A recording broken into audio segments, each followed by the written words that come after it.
So we have talked about tools a bit. Obviously, this whole workshop is co-sponsored by Optimizely, but we do have a lot of attendees that are joining us today that actually aren't on Optimizely or any part of the DXP or experimentation tools.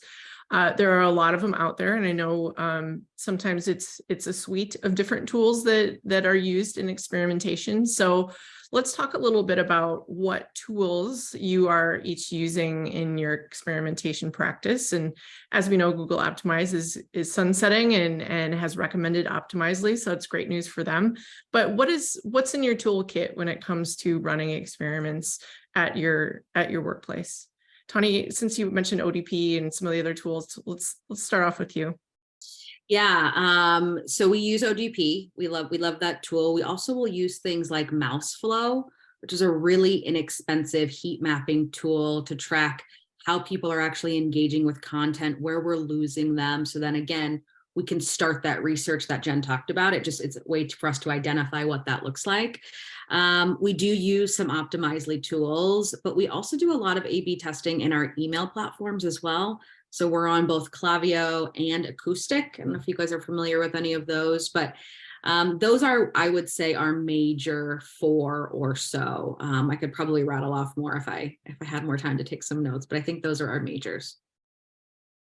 Okay, how about you, Jen? Well, coming from a nonprofit world, we have leaned heavily on Optimize.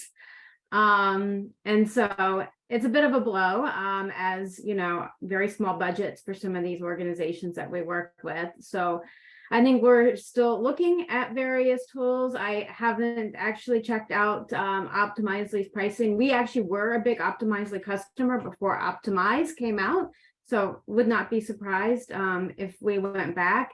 I did do a tiny bit of research into how Optimizely is implemented with GA4, which I'm really excited about, because GA4, once you link it to BigQuery, actually is an amazing tool if you can just get past the standard interface. Really just kind of looking forward to all the learnings that we're going to get from GA4, and then hopefully being able to get budgets to be able to onboard a tool like Optimizely to be able to do some more testing for our clients once the sunset happens in September. So yeah, and I throw in too, particularly you made the point about budgets, and I think a lot of these tools, people kind of think like, well, unless I have now with Optimize leaving, unless I have a giant budget, I really can't do a lot of this. But even just with an analytics package, I mean, there's a lot of ways that if you do a little JavaScript or a little work on a web server, you can maybe 50 some pages and get the results of that. So I think the most important part is building a process of experimenting and learning. The tools are certainly helpful for that. I mean, that's why they are often worth the money. But if you don't have that availability, even just starting with doing some light experimentation on your site can be really an eye-opener into how you're producing content. yeah, and just a quick aside to that, I have actually used Google Tag Manager to set up testing. It is a little cumbersome, but it can be done because there is a random number feature that allows you to randomize the assignment of the 2 treatments. So yeah. Jen, I just, since we have you and since you mentioned GA4, maybe a quick aside, would you talk a little about just kind of exactly how big a shift that is, and I'm just trying to let you geek out about that a little bit, because I think there is a lot of opportunity there that people don't realize. Yeah, so it's not just Optimize that's sunsetting, but Universal Analytics, which is the current version of Google Analytics most of us are familiar with and have been using for 10, 20 years at this point, is sunsetting July 1.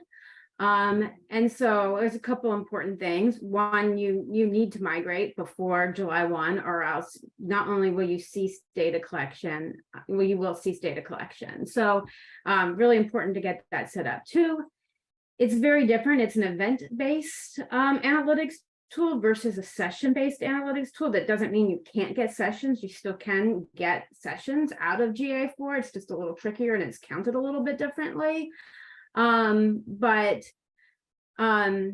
Actually, once you link BigQuery, so I've become like the huge evangelist for linking BigQuery. Somebody used my Blue Puppet here today to recommend it to everyone. One, you get to retain more than 14 months of data. By default, Google Analytics 4 only stores 2 months of data. There is the ability to change a setting to 14 months of data, but then you still can't do a year-over-year comparison. So once you link to BigQuery, you're storing all of that data in basically a database that you can then connect to via like Looker Studio, which was Data Studio, and start to see, you know, bigger year-over-year trends. One thing we're also doing for our clients is pulling the Universal Analytics data into BigQuery so we can create a year-over-year view of at least the very high-level data in order, you know, to be able to see, okay, well, what's our conversion rate in 2021 versus 2022 versus 2023? So doing a little bit of work there just to be able to make sure we're able to track the really important metrics that matter over time.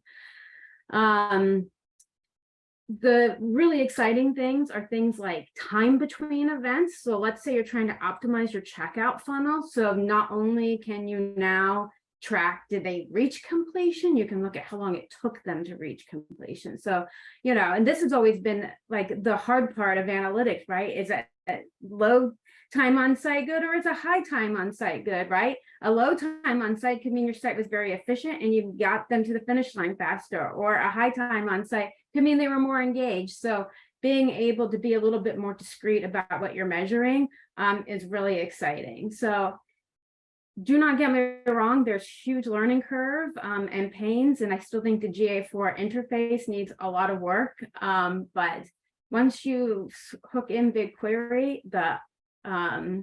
what you can do is really limitless, and I'm really excited about it, if you can't tell.